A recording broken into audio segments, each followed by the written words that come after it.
Assalamualaikum dan salam sejahtera. Selamat menonton Membina Jawara, rancangan di mana kami bersama-sama berkongsi pendapat, pengalaman, tips-tips dan banyak lagi lah yang dapat membantu insya-Allah sedikit sebanyak ibu, bapa, anak-anak, remaja, preteen, semuanya lah membina jawara di dalam diri kami semua. Okey, saya Sharifah Alea dan sebelum kita kemukakan topik untuk hari ini, saya nak ucapkan hello dan assalamualaikum pada tetamu online kita.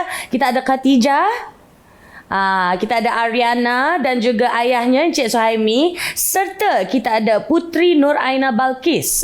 Putri ni dari Save the Schools My. Kalau you all pernah singgah ke Instagram Lea rajin jugalah repost diorang ni. Ada sebab kita jemput Putri ke rancangan Membina Jawara hari ini kerana topik pada hari ini adalah bullying dan harassment. Membuli dan juga harassment. Saya dengan sengajanya tak nak tukar perkataan harassment itu kepada gangguan. Tidak. Harassment. We're going to use harassment. Okay? Baru nampak dia punya severity tu. Okay. Episod yang lepas Membina Jawara, kita telah pun bincangkan peer pressure ataupun tekanan rakan sebaya dan pengaruh masalah ini pada anak-anak remaja kita.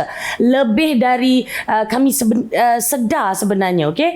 Dan pengaruh tersebut mampu meninggalkan kesan yang sangat dalam dan untuk jangka masa yang sangat lama. Buli ni bukan perkara yang baru. Kami semua pernah nampak di setiap peringkat usia gejala buli ni, tak kira lah fizikal atau mental, di sekolah ke, tempat kerja ke, di tadika ke, yang boleh berpunca dari tekanan rakan sebaya. Okey, so ibu bapa zaman ini setelah melihat sendiri bermacam-macam jenis gejala buli ni, kini berdepan dengan lagi satu jenis pembulian yang boleh dikatakan paling jahat lah. Sangat jahat, okey? Setakat ini, cyberbullying. Pembulian cyber biasanya dilakukan dari sebalik gambar yang tak bernama dan selalu lebih berbahaya akibatnya dibandingkan dengan pembulian secara fizikal.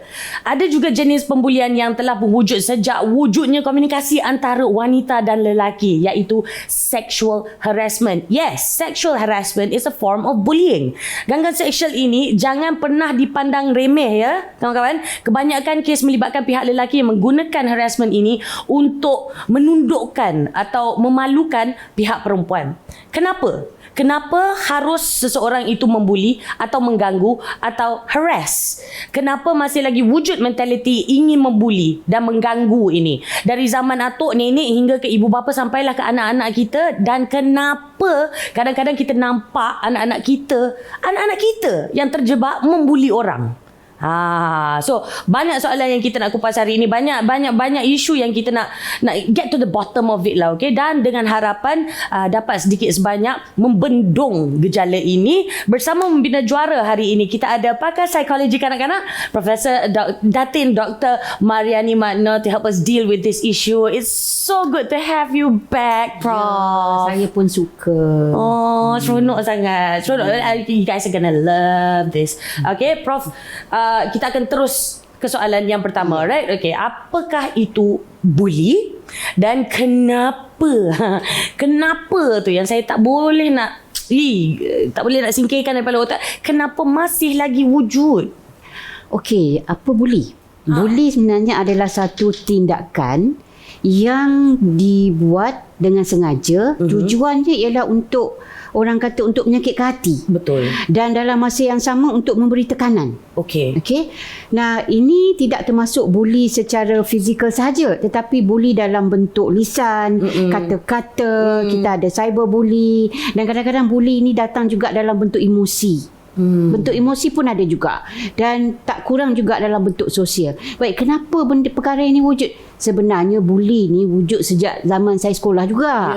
Cuma keadaan ini makin lama makin disedari. Jadi sebab itu kita banyak membincangkannya. Kalau dulu mungkin tak ada hukuman dan aturannya, law, akta dan sebagainya, tapi sekarang ini telah diambil berat. Dan mengapa berlaku? Tidak, kalau macam Lia kata tak boleh lepas, stres dengar. Kenapa? Kerana di sini sekarang ini kita manusia ini sekarang ni makin lama makin maju. Ada kala kadang-kadang mentaliti kita masih dekat belakang. Jadi dengan kata lain ialah orang-orang ni datangnya dari kumpulan yang kawalan diri rendah, impulsif. Kita guna term baru sikit lah, impulsif. Okey. Kawal dirinya rendah sehingga tak boleh nak berfikir secara rasional lagi, Right. memikir sebab akibat. Yang paling penting, dia puas hati dapat sakitkan hati orang tu kerana kononnya yang dibuli itu menyakitkan hatinya. Macam mana agaknya Prof cakap tadi ada macam-macam jenis bullying kan. Yeah. So how do we identify ini adalah satu pembulian? Kadang-kadang yalah, kalau Prof cakap bully secara emosi, jarang kita dengar tu. Ke memang selalu jadi depan mata tapi kita je yang tak sedar? Kita tak sedar. Dia Okay. sekarang ni bully banyak jenis. Kalau kita lihat seseorang itu telah dibuli secara fizikal. Okay, obvious lah itu. Obvious lah. Obvious. Jadi pastinya kadang-kadang Lia, mangsa bully ni kadang-kadang bila dah dibuli, dia meninggalkan kesan psikologi pada diri. Ya. Kalau dia sering dibuli, dia akan rasa bimbang, cemas, takut. Tambah lagi kalau dalam bentuk fizikal, maknanya sakit badan. Selalu ponteng sekolah. Alasannya sakit badan. Mama boleh bawa pergi ke klinik, sakit badan. Jadi di sini bukan saja bawa ke hospital itu yang penting. Ibu bapa harus melihat simptom-simptom. Kalau anak-anak kita boleh buka baju tengok lebam-lebam. Tapi kalau remaja kita perhatikan, kita tanya apa yang sakit? Kat mana yang sakit? Kenapa yang sakit? Sebab kadang-kadang anak-anak remaja ni dia takut. Ya. Dan dalam masa yang sama, kalau tadi saya kata bully emosi. Orang yang dibuli emosinya itu adalah datangnya, katakanlah kita ada cyberbully. Bila cyberbully, dia banyak bermain dengan kata-kata. Dan sebelum episod ni Lia kita ada bincang, kita ada sebut ya, kadang-kadang kata-kata ataupun penggunaan jari jemari kita di komputer kita itu lebih tajam lagi daripada sebilah pisau. Ya, betul. Jadi itu menyakitkan hati. Bila hati sakit, itu menyebabkan emosi kita tidak stabil. Nah, bila emosi tidak stabil, daripada orang yang sangat aktif, ceria, jadi orang yang pasif, menyendiri, kurang keyakinan diri, segala-galanya lah. Dia akan betul-betul efek le kesihatan mental juga kan. Betul-betul. Jadi akhirnya ini akan menjejaskan pula yang senario yang lebih besar, iaitu kesihatan mental. Contohnya kalau bully emosi ataupun dibuli secara mental, secara lisan. Prof cakapkan tadi.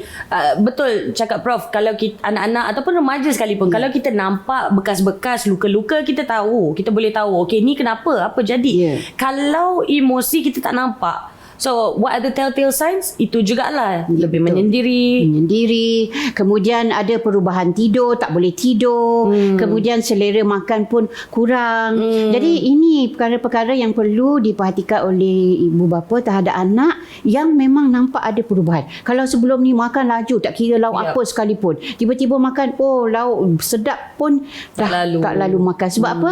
Kerana fikirannya yang sentiasa berfikir tentang pembuli, akhirnya mengganggu emosi. Biasalah. Ya, kalau kita emosi tak stabil di sini pun, kita takkan ceria, muka manis di sini. Itu yang paling penting lah. Okay. Alright. Ada lagi satu jenis pembulian. Kalau kita tak tengok, kita takkan perasan sebenarnya. Mungkin na'udzubillah lah kan, dah sampai tahap yang terlalu lambat, terlalu lewat, nasi dah menjadi bubur, iaitu sexual harassment.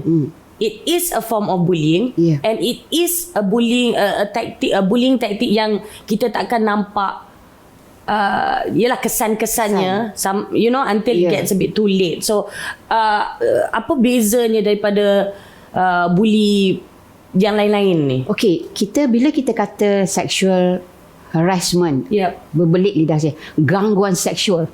Okey, bila kita kata sexual harassment ni, dia lebih kepada menggunakan kata-kata ataupun bahasa isyarat, bahasa badan, ataupun ada tingkah laku tertentu yang dibuat terhadap mangsa. Bezanya dengan bully ialah kita tahu perkara itu berlaku, mungkin tidak ada kesinambungannya, tetapi sexual harassment ni kebanyakannya dia akan bersambung-sambung. Pada awalnya mengapa perkara ini berlaku ialah kita tahu mereka yang mahu melakukan sexual harassment ini, mereka akan mula berjinak-jinak dengan orang itu. Dengan memberi andaian bahawa saya suka awak. Tapi lama-lama bila saya suka awak, perkara itu makin lama makin tidak dapat dikawal. Maka akan bermulalah episod-episod itu. Dan orang kata berlakulah aduan-aduan yang mengatakan ada sexual harassment dan sebagainya. Jadi di sini kita perlu ingat-ingat juga bahawa sebab itu kalau hubungan kita dengan mereka yang ada di pejabat perlu ada batasan. Bersikap secara profesional supaya kita dapat elakkan sexual harassment ni yang memang berbeza daripada apa yang kita sebut bully tadi.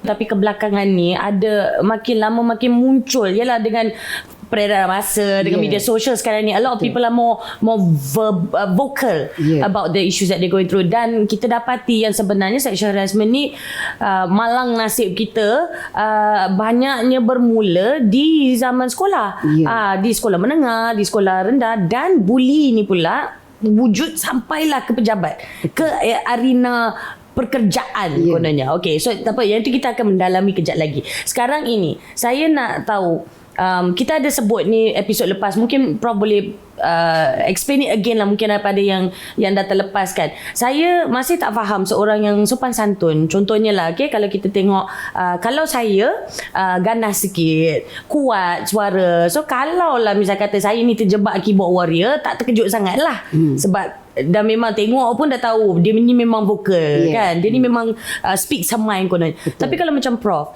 sopan santun, saya sopan je, sopan untuk 1 jam ni lah kan, untuk 1 jam ni, yes, kita nampak sopan, you know, somebody of a certain stature gitu, you know, dengan keluarga, happy, itu ini. Tapi kalau contohnya Prof dah ni contoh je, Prof start keyboard warrior tu, ya Allah, dia punya ganas tu, dia punya tikam tu macam zaz. Macam mana boleh jadi fenomena macam itu? You know, from somebody so nice and so well-mannered, you become a monster on the internet. Sebab itu sebelum ni saya pernah sebut, don't judge a book by its cover.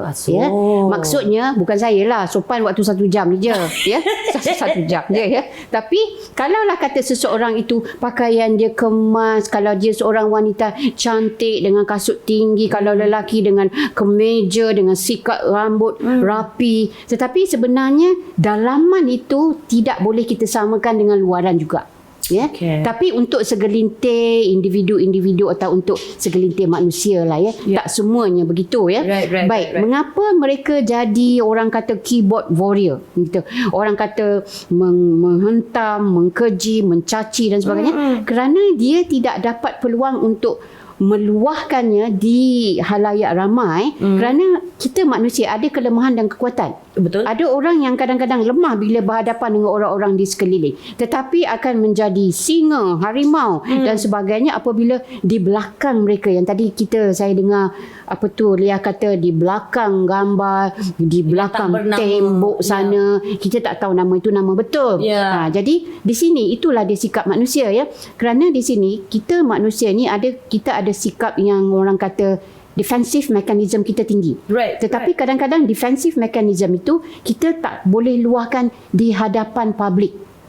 Jadi apa yang berlaku ialah di belakangnya. Jadi orang yang begini sebenarnya ada kelemahan-kelemahannya.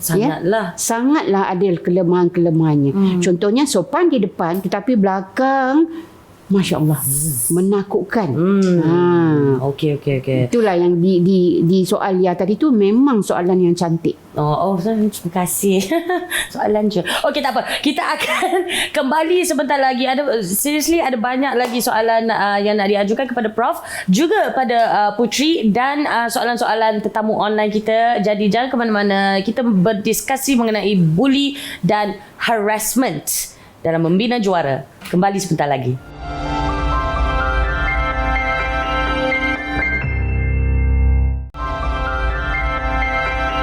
Selamat kembali menonton Membina Juara. Hari ini saya dan panel pakar kita, Prof Mariani, sedang membincangkan bullying dan harassment. Okay, bully dan juga gangguan. Okay. Sebelum kita bersama dengan tetamu online kita, saya nak tanya kepada Prof. Kita dah nampak bully, harassment ini, efek dia ataupun dia punya kesan pada seorang mangsa lah kita kata, okay? Mangsa bully ataupun mangsa harassment, dia bukan sekejap-sekejap. Biarlah bully fizikal ke, mental ke, lisan ke, dia akan bertahan beberapa tahun. Jadi apa sebenarnya the short and long term effects? Okey, kita tengok yang short term, jangka pendek dulu. Okey. Jangka pendek ni daripada segi aspek kesihatan fizikal ya. Alright. Kalau mereka yang telah dibuli secara fizikal, secara seksual, secara emosi, secara mental dan sebagainya, dia kesihatannya akan terjejas. Kenapa? Kerana kurang selera makan, kemudian corak tidur pun agak bertukar-tukar. Orang tidur waktu malam, dia tidur waktu siang, dia berjaga waktu malam.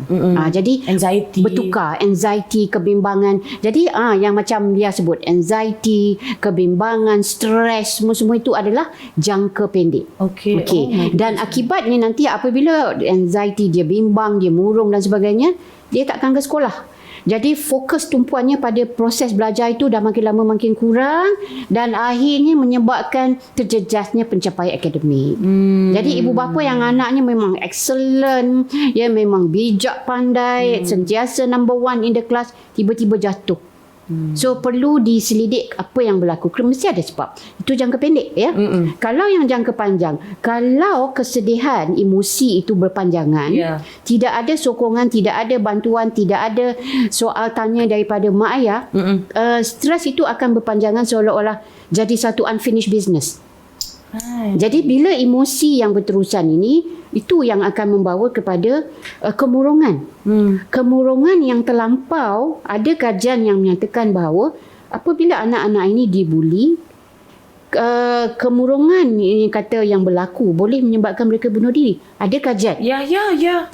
Dan kini apa yang membimbangkan ialah kita takut anak-anak ini mempunyai stress injury. Ini bukan term baru, term lama. Stress injury ni maksudnya ialah dia tak peduli dah apa yang akan berlaku. Dia dah tak kisah kalau tak datang sekolah pun tak apa. Academic performance akademik pun jatuh pun tak apa. Tak ada kawan pun tak kisah. Jadi ini yang akan menakutkan kita. Jadi kita harap bahawa buli ini dapat diatasi kerana kalau kita lihat jangka panjangnya itu sangat membimbangkan. Kerana kita perlu ingat kalau dia dalam golongan remaja ini membawa adalah yang menyumbang kepada generasi pelapis untuk negara kita akan datang. Sebab itu mereka ini perlu digilap seperti satu trofi untuk menjadi juara bagi kita semua untuk masa akan datang. Lambat laun kita semua tidak akan ada di dunia. Betul. Kita akan diganti. Jadi segala kejadian buli dan sebagainya ini perlu diatasi sebaik mungkin. Perlulah ada saluran yang tertentu supaya kita kata bukan kata tidak berlaku, kurangnya orang kata kejadian buli tersebut. Okey, memandangkan Prof dah sebut kita nak kurangkan kes-kes buli seperti ini. Okey, contohnya lah ini bukan ibu bapa saja, mungkin peers lah, rakan sebaya pun dapat membantu sedikit sebanyak. Kita bayangkan senario satu, kita nampak seorang remaja the same age as us, the same tingkatan lah, mungkin kelas lain, tapi kita tahu dia okey, dia tak ada masalah pun, tapi dia sedang dibuli secara fizikal oleh sekumpulan yang pembuli, yang rambunctious bunch. Apa sepatutnya yang kita buat sebenarnya? Okey, katakanlah kita sebagai penonton. Tadi Lia kata Lia sebagai penonton. Memang betul. Kalau Lia sendiri cuba untuk mempertahankan mangsa buli tadi, Lia akan jadi mangsa juga. Jadi dalam masa yang sama, mungkin bila dah menonton tu, mereka yang rasakan mereka ni perkasa, gagah dan sebagainya, hero sebenarnya, from zero to hero sebenarnya. Hero ni kembali ke zero. Kalau kita tengok buat aduan. Kena nanti. Jadi di sinilah remaja di luar sana apabila menonton siaran ni harus bangkit. Jangan bimbang, jangan risau. Buat laporan kepada pihak sekolah dan maklumkan dengan ibu bapa sendiri. Kerana ini yang dikatakan pengurusan mikro, pengurusan di peringkat sekolah. Kalau dia berlaku di kawasan sekolah, pihak sekolah perlu maklum. Betul. Okay. Harapannya nanti ialah apabila berlaku buli dalam kawasan sekolah, perkara ini tidak akan diselindungi. Kerana ada kes-kes yang berlaku kadang-kadang untuk menjaga imej sekolah dan sebagainya, perkara itu dilindungi. Ini memberi peluang dan ruang lagi kepada mereka-mereka yang ingin menjadi pembuli yang nampaknya gagah, Wah, bagus. Jadi ini satu contoh teladan yang tidak baik. Okey. Seharusnya penonton itu membuat laporan pada pihak sekolah, pada guru besar atau pada pengetua ataupun pada guru bimbingan dan kaunseling. Ya. Dan jangan lupa untuk buat laporan aduan juga pada ibu bapa sendiri. Harus wajib. Tapi kalau kita ada syak buat sangka sikit, kita ada syak sedikit lah, dia ni dibuli online ni, dia sedang dibuli online, okay. And then macam I pernah kenal nama, kenapa dia orang duk kutuk-kutuk nama budak ni baik, budak ni tu, what do we do then? How do we intervene? Okey, episod sebelum ni kita ada juga saluran tertentu untuk melaporkan buli secara online kan. Yes, pihak MCMC dan juga Google. Ya, cerita betul. kan? Yap. Tapi dalam keadaan sekarang ini, sekali lagi, ibu bapa, mak ayah main peranan yang penting. Ya. Okay. Dan perlu lihat perubahan yang berlaku pada anak. Sebab itu kita pernah bincang, ingat Lia, kita bincang, kita kata kalau boleh nak menggunakan komputer tu memang patutnya di ruang yang semua orang boleh nampak. Yap. Tapi dalam keadaan sekarang ni remaja seorang satu ada handphone. Ada gadget, ya. Kita tak nampak. Jadi adik-beradik lagi sekali main peranan yang penting untuk memerhatikan gerak langkah, tingkah laku kakak, abang dan adik. Kalau berubah saja sikap, berubah saja sikap, mesti ada sesuatu yang tidak berlaku. Kerana kadang-kadang dalam adik-beradik yang duduk satu bilik itu, kadang-kadang dia nak meluahkan, tak nak, kadang-kadang dia tercakap. Jadi di situlah orang kata kakak atau abang atau adik pandai-pandai untuk teruskan siasatan secara senyap-senyap. Kenapa Kak Lia? Lia kenapa Kak Lia? Dia ni lah, dan sebagainya. Jadi daripada situ, siapa saja yang dapat maklum tentang perkara buli online ni, kerana kadang-kadang Lia, buli online ni dilakukan secara santai, secara tidak begitu drastik, Subtle lah. subtle saja. Jadi di sinilah kita juga perlu lebih bijak daripada pembuli online itu. Apa pun mak ayah perlu lebih bijak daripada apa yang berlaku di luar sana. Kerana itu orang kata awareness is important. Kesedaran itu sangat penting. Bukan setakat mak ayah, tetapi cikgu-cikgu kat sekolah. Kerana kebanyakan masa anak-anak kita berada di sekolah bersama dengan cikgu. Jadi cikgu ini bukan setakat mengajar subjek-subjek tertentu, tetapi juga proses mereka adalah, tugas mereka adalah mendidik, mengasuh dan memantau segala-galanya. Sebab itu orang kata jadi seorang guru ini bukan yang mudah. Jangan kata pergi pagi balik tengah hari, senangnya. Tidak. Tidak begitu. Betul. Ya. Alright, okay, thank you Prof. Okay, sekarang ni saya nak tanya pasal pembuli pula. Katakanlah satu hari itu sepasang ibu bapa dapat tahu anak diorang pembuli. Apakah, what should our reaction be? Okey, sebenarnya kadang-kadang mengapa pembuli melakukan perilaku buli? Saya ada baca juga. Saya pernah dengar yang buli ni sebenarnya merupakan mangsa juga satu ketika dahulu dan membawa segala trauma dan meletakkan trauma itu pada orang lain. Sebab kita kena lihat psikologi manusia ni, apa yang dia lihat waktu kecil, dia akan belajar. Right. Walaupun kanak-kanak, dia akan nampak, dia akan lihat, dan terutama apabila dia dah jadi penonton pula kepada yang membuli. Dalam masa yang sama, ada kajian yang mendapati bahawa segelintir pembuli itu sebenarnya adalah mangsa buli. Sama ada di rumah atau di sekolah. Bergantung pada keadaan. Saya harap mereka di luar sana fahamlah. Kita bukan nak salahkan ibu bapa tetapi kadang-kadang ada juga segelintir keluarga-keluarga yang mana disebabkan oleh desakan-desakan hidup, maka berlakulah peristiwa-peristiwa hitam ini yang menjadi contoh teladan pada anak-anak. Dan apabila sampai ketikanya, maka dia akan menjadi seorang pembuli. Okey. Jadi kalau misal kata kita dapat tahu anak kita adalah pembuli, adakah itu waktu yang sesuai untuk kami sebagai ibu bapa ataupun penjaga reflect balik pada cara kita? Satu ialah reflect. Jadi kemungkinan mereka yang pernah membuli anak itu mungkin tak terkejut. Tetapi mereka yang ibu bapa yang menjaga anak itu menatang minyak yang penuh ni tiba-tiba jadi pembuli, dia harus fikirkan apa salahnya, di mana salahnya. Jadi kita tak boleh nak tuding jari, sekolah lah banyak homework, inilah. Kemudian sekolah pula kata ibu bapa lah. Tak boleh. Seperti tadi Lia kata, masyarakat memainkan peranan yang penting. Sebab itu sekarang ini kita ada apa yang kita katakan konsep keluarga Malaysia. Yeah. Masing-masing mainkan peranan yang penting. Maka dengan itulah boleh dikatakan bahawa kita sebagai ibu bapa tinjau balik apa yang telah berlaku, apakah strategi seterusnya. Right. Kita dah pernah bincang ni episod sebelum ni.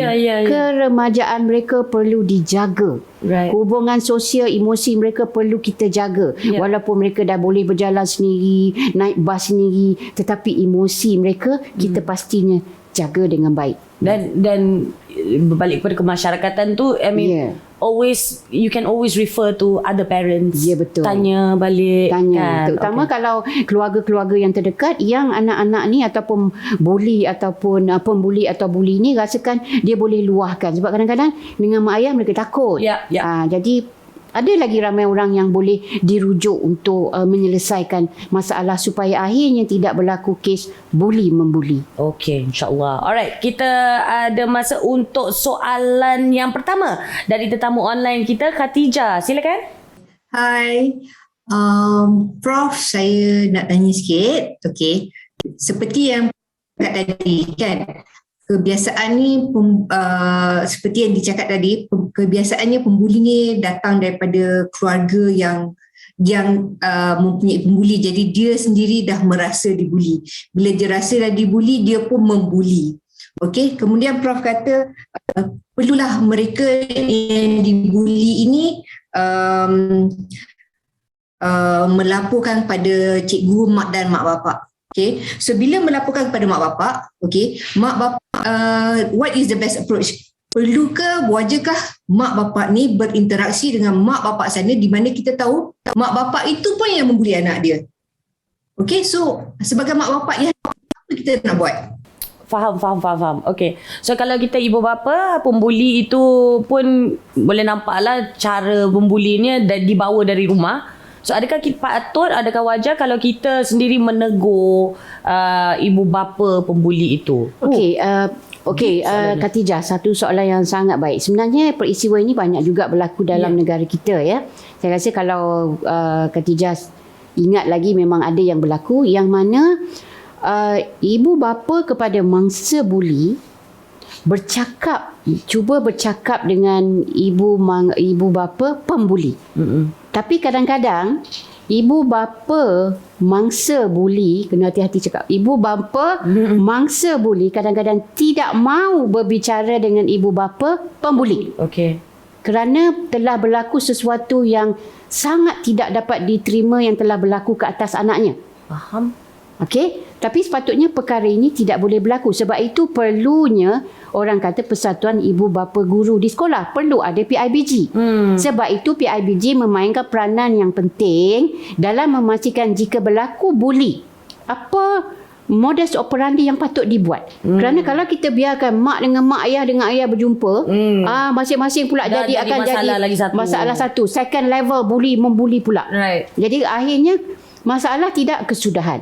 Jadi perbincangan itu sepatutnya dibuat bukan dengan orang kata 8 mata, tetapi lebih daripada 8 mata, melibatkan pihak sekolah, melibatkan pihak yang lebih tinggi otoritinya, iaitu Persatuan Ibu Bapa dengan Guru, supaya sepakat sama-sama perkara ini mesti dielakkan dan fokus kepada apa yang telah berlaku. Perbincangan itu harus melihat kenapa buli berlaku? Kenapa isu buli itu berlaku? Okey, di mana ibu bapa, di mana guru dan apa tindakan mereka seterusnya. Jadi itu yang sepatutnya kita buatlah, Khatijah, ya. Jadi kalau boleh, bila kita tengah marah tu, janganlah cuba nak telefon, kerana bila kita dah marah ni, apa Khatijah, ya, keluar benda-benda yang carut-carut mangsa sana dah sini, jadi pemangsa. netizen. Akhirnya nanti second level pula, bully ada, pembuli pun ada. So maybe a moderated meeting, you know, so PIBG can act as moderator dalam meeting tersebut, which is actually very it makes a lot of sense. Terima kasih Khatijah atas soalan anda. Sekarang ini kita akan berehat seketika, tapi jangan ke mana-mana, makin panas perbincangan kita pada hari ini, ya. Kembali bersama Membina Juara.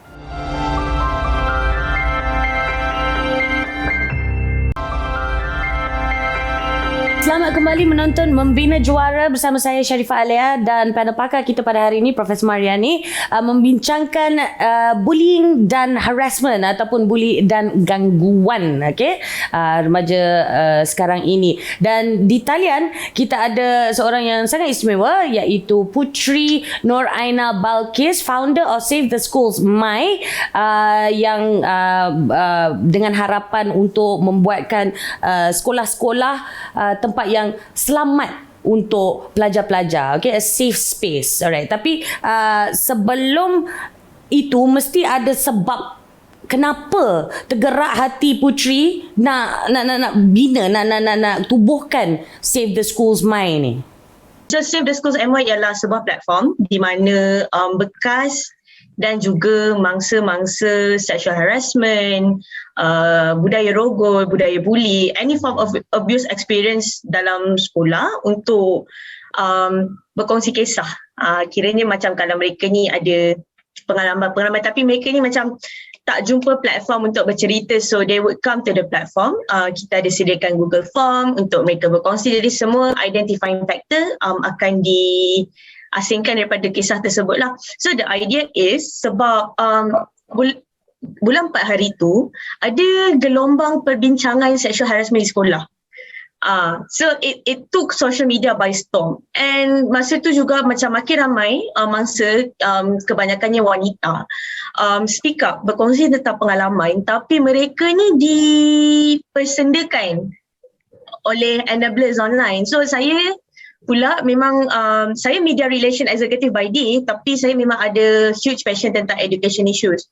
So bila saya tengok this whole debate berlaku di social media, saya rasa macam tak boleh jadi ni. Maybe kalau ada satu platform untuk orang baca sendiri kisah-kisah ni dan untuk membuktikan yang ianya berlaku dalam masyarakat, dan it's not a social media trend semata. So I thought, why not, right? So I started a platform. It's a one-man show. Saya seorang je behind the platform. So hari ni ada 800 lebih kisah yang submit, tapi dekat Instagram tu Save the School MY ada 520. So there's more to come lah sebenarnya, the stories. Yeah. Okay, I share your passion and anger to the reaction sebenarnya hari tu, sebab kebanyakan kisah-kisah yang kita baca di media sosial adalah kisah lama. Maksudnya mereka telah mengalami gangguan seksual di sekolah ini di usia yang muda, yang beberapa tahun lepas. Maknanya when they were going through it, they didn't have an avenue to voice out. Okay, diorang nak mengadu kat siapa pun diorang tak tahu. Sekarang ini bila dah tua-tua ni, bila dah over it lah kononnya, barulah boleh bersuara, and itu pun menunjukkan trauma yang masih lagi hidup di dalam diri mereka. So adakah experience itu ada kena mengena sedikit dengan kenapa Putri sendiri rasa okay, now's the time? To be fair, saya pun antara mangsa bully di sekolah. To some point kat universiti pun. So bila tengok orang kena bully ni, dia jadi tak boleh lah. So I started the platform, and it's very naive of me untuk fikir yang platform ni takkan dapat sambutan. Sebab bila kita cakap tentang safer schools, kita perjuangkan safer schools untuk semua lah, tak kisah lelaki ke perempuan ke, whatever background they are. Sebab kejadian sexual harassment, budaya bully ni berlaku di semua jenis sekolah. Semua jenis sekolah, dan the oldest story yang saya dapat happen in the pertengahan 60-an macam tu. So bekas mangsa yang datang ni, she's 56, she's my mom's age. And I was like, ya Allah, kiranya macam orang dah lama cari outlet untuk berkongsi, dan kalau Save the Schools MY dapat sambutan sebegini sekali untuk orang berkongsi, there's a lot to ponder really. Macam bagaimana kita menerima bila orang membuka ruang untuk be vulnerable dan berkongsi, dan juga just like how we have been dealing with it in general lah. So it opened a lot more of discussions. So over this past 6 months, dah nak 6 bulan platform tu, Alhamdulillah some good discussions are going on, tapi it's timely lah, and I'm kind of glad I started it.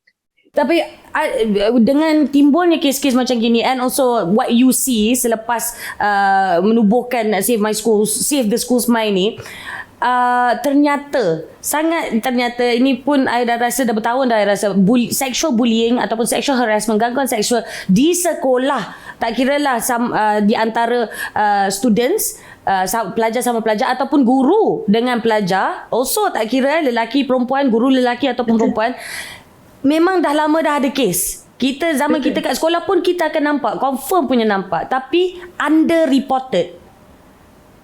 Kenapa Puteri rasa yang macam apa sebenarnya nak kenapa sebenarnya ada reporter, apa yang korang nak lindung sebenarnya?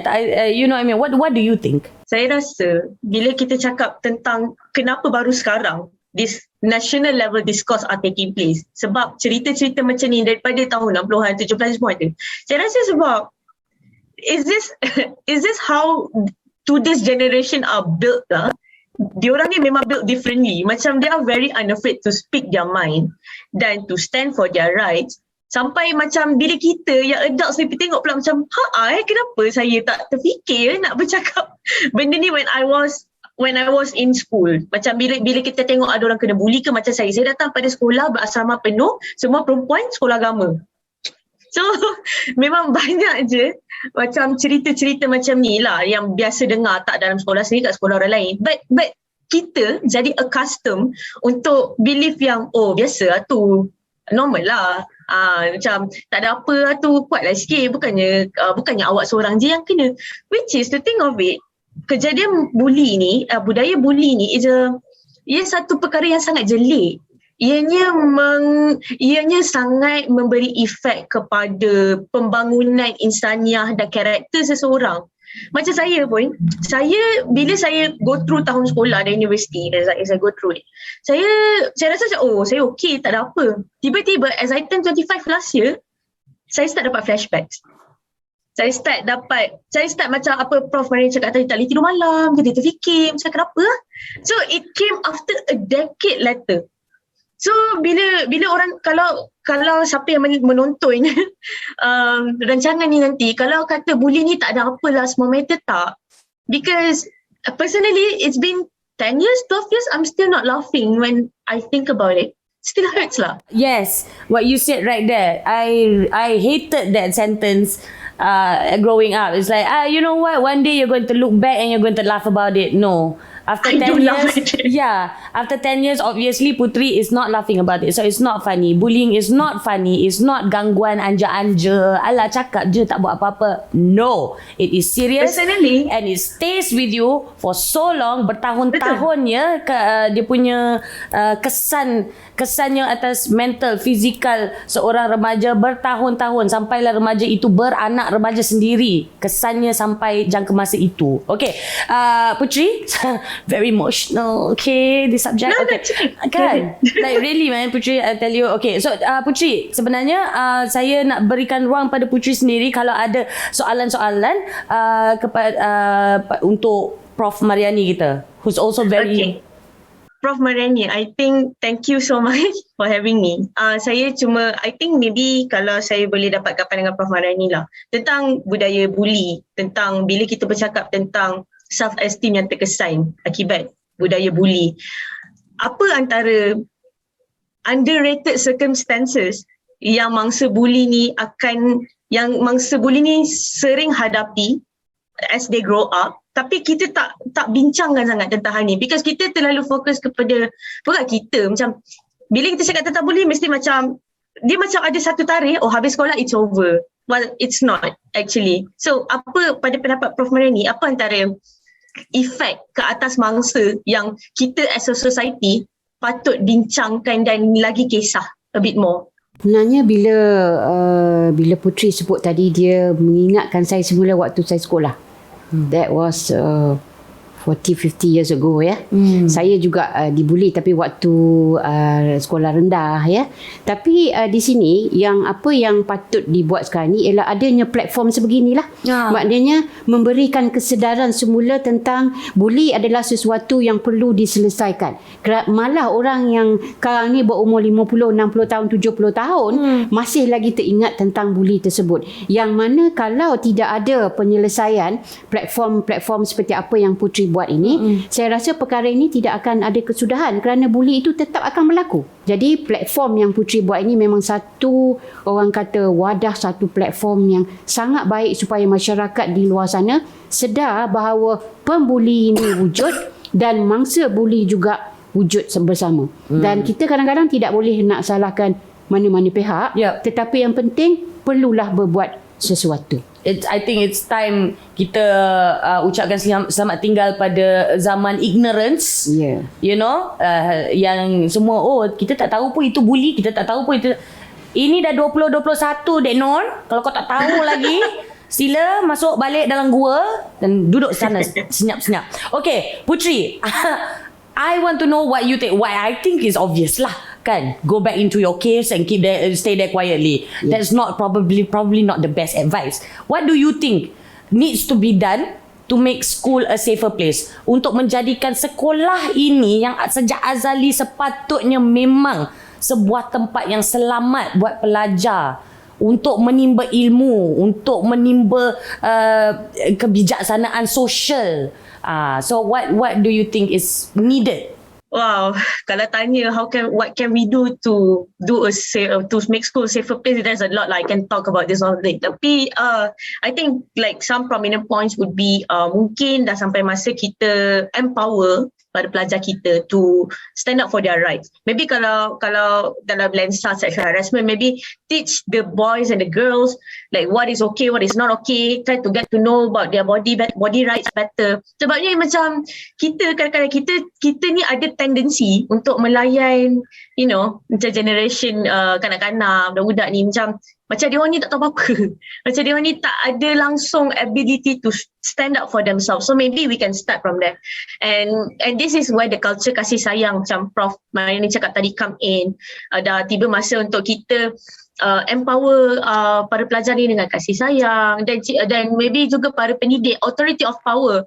When I talk about authority of power, dia boleh jadi warden, dia boleh cikgu, dia pengetua, untuk lagi berempati dan mengambil serius kalau ada aduan sebegini dibuat. Sebab kita kena dismiss apa-apa saja buruk sangka dalam kepala lah bila kita dapat aduan macam ni, because of course it's easier to not dealing with it, tapi macam Lea cakap tadi 2021 kita dah kena start ambil serius, because sekolah ialah rumah kedua pada pelajar. Sekolah tempat kan anak-anak kita membina karakter, membina keyakinan diri. Jadi kalau sekolah tu sendiri tak boleh jadi satu tempat untuk para pelajar ni explore diri mereka, bangunkan karakter diri mereka, then there's no point really. What's the point of having para pelajar yang intellectually smart, academically smart, tapi pembangunan sosial dengan hado tak berapa nak ada. So we need to work on that lah. And of course ideally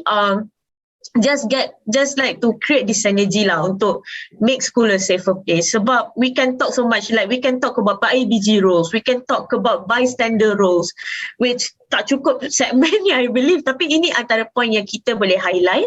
Dan just to believe whatever complaints that come in and siasat whenever you can, whatnot. Jangan ambil remeh lah pokok pangkalnya. Saya setuju sangat-sangat. Terima kasih banyak-banyak Puteri. It was so amazing talking to you today. Dan saya setuju. Saya lah, this is my 2 cents worth lah kan, antara perkara yang harus mula wujud dalam institusi sekolah persekolahan ini, sekolah rendah, sekolah menengah, universiti, adalah komunikasi antara guru dan juga murid, pelajar. That is filled with trust, kepercayaan antara satu sama lain. Okay, jangan ambil remeh benda-benda macam ni. Remaja pun sama, pelajar pun sama, guru-guru pun sama juga. Macam Prof cakap tadi, nak jadi guru ni bukan senang ya. Jadi yang bercita-cita nak jadi guru tu sebab senang, lupakan saja. Terima kasih. Baiklah, kita akan kembali sebentar lagi dalam Membina Juara.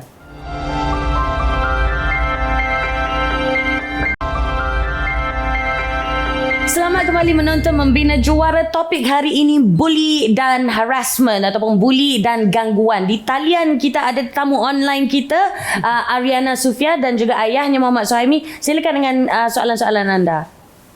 Hai, Prof, saya nak tanya, kebiasaannya di asrama sekolah dan kampus banyak kegiatan membuli.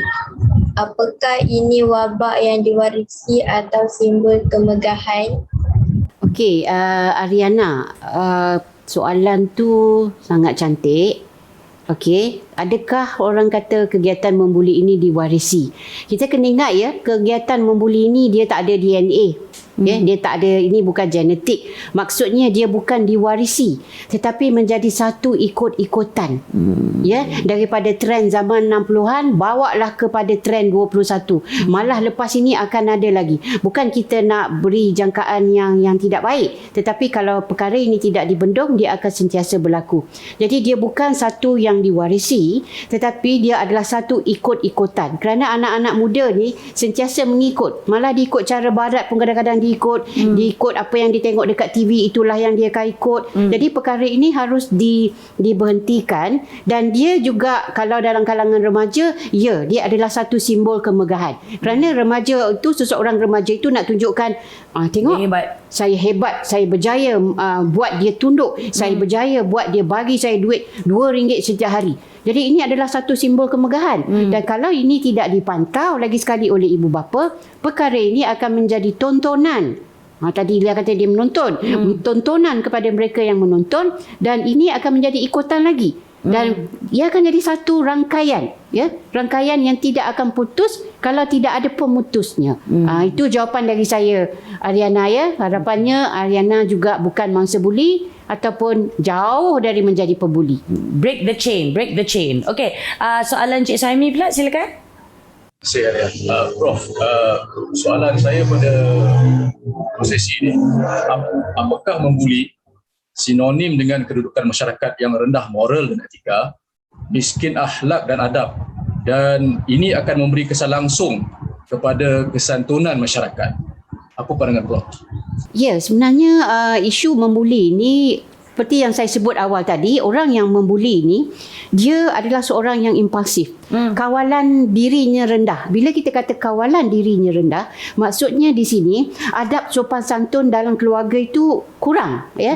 Dan bila adab sopan santun itu kurang, itu yang kita kata tadi, apa tadi? Rendah moral dan etika, ya. Tapi tak semestinya yang dikatakan di sini mereka tak miskin, tetapi mereka miskin akhlak. Mungkin mereka orang yang ada-ada, orang yang zaman sekarang kata have-have, ya, orang yang have-have, tetapi adab mereka bukan tidak kesampaian pada tahap yang orang kata kedudukan mereka itu. Jadi kalau kita lihat di sini, dia memang memberi kesan langsung kepada kesantunan masyarakat kita. Lagi sekali saya kata, dia akan menjadi ikut-ikutan. Kalau dalam satu kelompok kawasan itu banyak berlaku kes buli, maka ini akan membabitkan kesantunan masyarakat di kawasan itu. Jadi kalau boleh dalam satu unit keluarga itu kesantunan dijaga, maka kalau dalam seluruh Malaysia ini ada jutaan unit keluarga, maka unit keluarga kita, keluarga Malaysia kita ini akan mempunyai kesantunan yang sepatutnya yang kita warisi. Yang menjadi ikut-ikutan daripada zaman dahulu, kini dan harapannya selama-lamanya. InsyaAllah. Jadi kalau have ke anak lot ke zaman anak lot. Anak lot. Itu tidak boleh membeli akhlak, tidak boleh beli adab maupun kelas. Money can't buy class. Okey, terima kasih banyak-banyak kepada Ariana, Cik Suhaimi, Khatijah dan juga Putri. Terima kasih banyak-banyak kerana bersama kami hari ini. Anda yang menonton, dan banyak tips sebenarnya telah pun dikongsi oleh Prof. Dan kalau misal kata anda terlepas, jangan bimbang, layari, like, share, follow laman media sosial kami. Anda boleh dapatkan tips di sana. Alright, nampak gaya kita dah kehabisan masa. Man, I love this episode. Tapi saya harap it was as beneficial to you as it was for me. Terima kasih banyak-banyak. Kita jumpa di episod yang akan datang, InsyaAllah. Saya Sharifah Alia. Assalamualaikum. Bye.